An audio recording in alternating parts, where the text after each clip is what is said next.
wabarakatuh. Saya Triviana Yuli Artanti, mahasiswa pertanian Universitas Muhammadiyah Jember.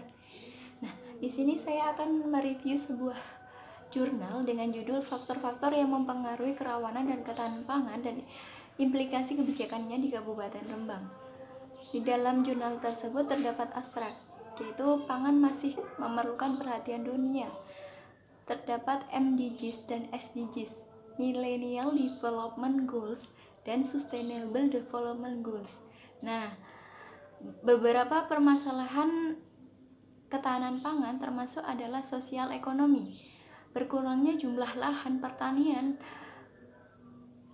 terdapat menurunkan jumlah produksi sehingga disebabkan perubahan iklim.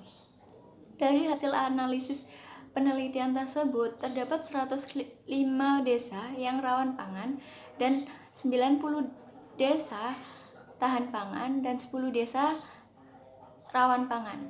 Nah, dalam kata kunci review jurnal tersebut itu ketahanan pangan, kerawanan pangan, dan strategi pengembangannya. Nah, untuk tahu lebih jelasnya, jurnal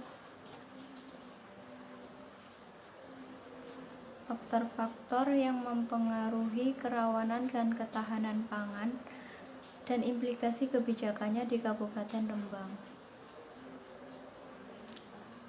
Profil judulnya tadi sudah saya jelaskan, volume dan halaman, volume 5 nomor 2 halaman 125 sampai 140 tahun 2017, penulis Nugroho Indah Absari dan Iwan Budiarto, jenis jurnal wilayah dan lingkungan, viewers saya sendiri Triviana Yulia Tanti, tanggal 11 Mei 2020.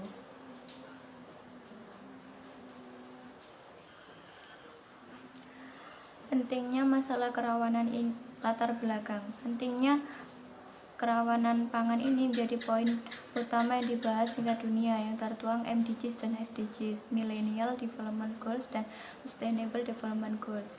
Kerawanan pangan menunjukkan ketidakteraturan akses terhadap jumlah dan kualitas pangan, dan hal ini merupakan pelanggaran terhadap hak asasi manusia. Berdasarkan WHO 2008, Wisner, Terry dan Lan menjelaskan bahwa sistem pangan saat ini dipengaruhi faktor internal dan eksternal yang dapat mengubah secara cepat ke dalam kondisi rawan. Hal-hal yang berjalan lambat namun memberikan dampak besar seperti perubahan iklim, degradasi tanah, serangan hama, krisis ekonomi, dan politik perubahan penduduk, dan semakin nambah tekanan terhadap sistem pangan secara global. Davis 2009.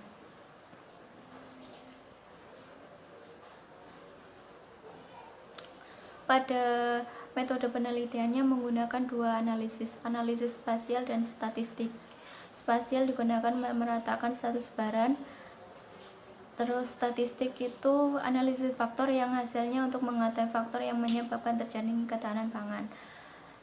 Hasil pembahasan dalam jurnal tersebut identifikasi desa tahan pangan dan rawan pangan.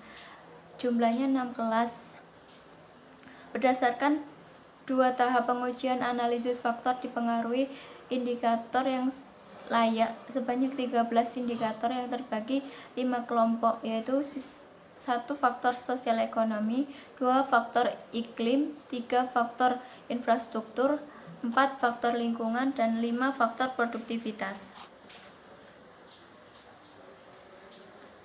Kesimpulan, berdasarkan hasil analisis yang dilakukan, maka Kabupaten Rembang pada kondisi tahan pangan dengan didominasi status tahan pangan sebanyak 105 desa dengan presentasi 36,58% agak tahan pangan, dan 1 desa tahan pangan 90 desa 31,36% tahan pangan. Strategi yang dilakukan dalam kerawanan pangan ini yaitu sumber daya lokal, peningkatan kelancaran distribusi, peningkatan akses ekonomi, perbaikan gizi, mitigasi bencana, perubahan iklim, peningkatan infrastruktur pengairan, dan peningkatan produktivitas lahan pertanian. Kelebihan dari jurnal ini sendiri adalah jurnalnya bagus pada pemetaan sebaran, diberi keterangan gambar, daftar pustaka yang diambil banyak, Namun kekurangan pada jurnal tersebut, gambar peta sebaran kurang jelas dan tidak berwarna. Bisa saya sampaikan. Terima kasih.